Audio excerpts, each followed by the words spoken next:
সুকান্ত মজুমদার বলছেন যে রাজ্যের জমি জটের জন্যই আটকে রয়েছে বহু রেল প্রকল্প। রাজনীতির বাইরে বেরিয়ে এসে এই জমি জট কাটানো উচিত। অর্থাৎ বুঝতেই পারছেন, অভিযোগ পাল্টা অভিযোগ, রাজ্য কেন্দ্র বিবাদ এই তুঙ্গে। আমাদের অনুরোধ, আপনারা সামনে থেকে ভিতরে একটু সরাবেন, নইলে আমরা গাড়িতে ছাড়তে পারছি না। মিডিয়া বন্ধুদের কাছে আমাদের অনুরোধ, আপনারা সামনে থেকে ভিতরে একটু সরাবেন।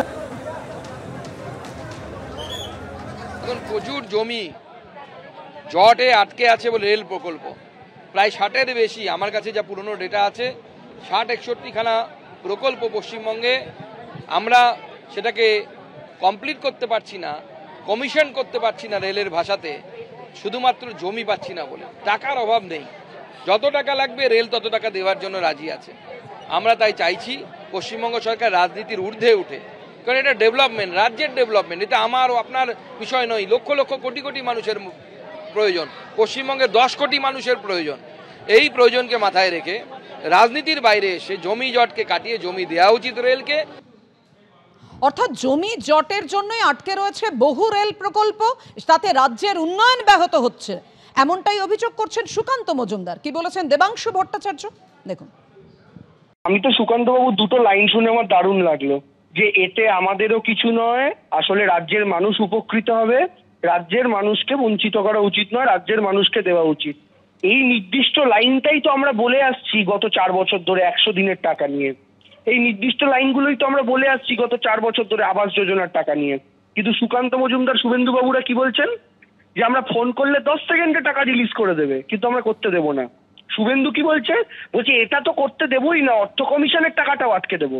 গর্বে বুক টুকে এরা বলে, তখন মনে থাকে না সাধারণ মানুষের ক্ষতি হবে। আর জমি জটের এই সমস্ত ভুলভাল কথা বলছেন, সেন্ট্রাল গভর্নমেন্টকে বলুন না শ্বেতপত্র প্রকাশ করতে। এই একই গল্প আপনারা বিজেপির নেতারা নাকি ওই বর্ডার ফেন্সিং নিয়েও দেয়, বলে বর্ডার নাকি রাজ্য সরকার জমি দিচ্ছে না বলে হচ্ছে না, যেটা সম্পূর্ণ মিথ্যে কথা।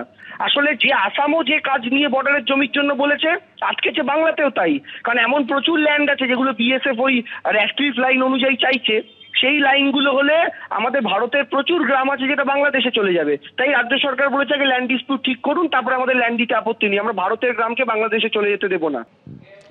অর্থাৎ দেবাংশু ভট্টাচার্যের কথা আপনারা শুনলেন। সুকান্ত মজুমদার বলছেন যে রাজ্যে 60টিরও বেশি রেল প্রকল্প আটকে আছে, জমি জটের কারণে রাজনীতির বাইরে বেরিয়ে এসে সমাধান করা উচিত।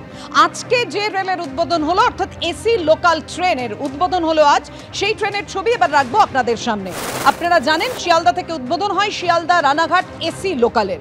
সেই শিয়ালদা রানাঘাট এসি লোকালের যাত্রা শুরু হলো আজ শিয়ালদা থেকে। এসি লোকালের 12টা কামরাই তৈরি স্টেনলেস স্টিলে।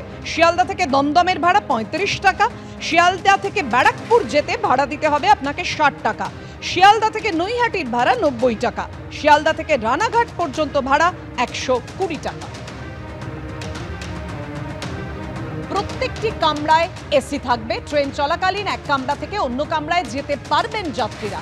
আর প্রত্যেকটি কামরাতেই থাকছে সিসিটিভি ক্যামেরা। টকব্যাক পরিষেবার সুবিধাও পাবেন যাত্রীরা। এসি লোকালের দুদিকেই থাকবে স্লাইডিং ডোর। মিডিয়া বন্ধুদের কাছে আমাদের অনুরোধ, আপনারা সামনে থেকে ভিতরে একটু সরাবেন, নইলে আমরা গাড়ি ছাড়তে পারছি না।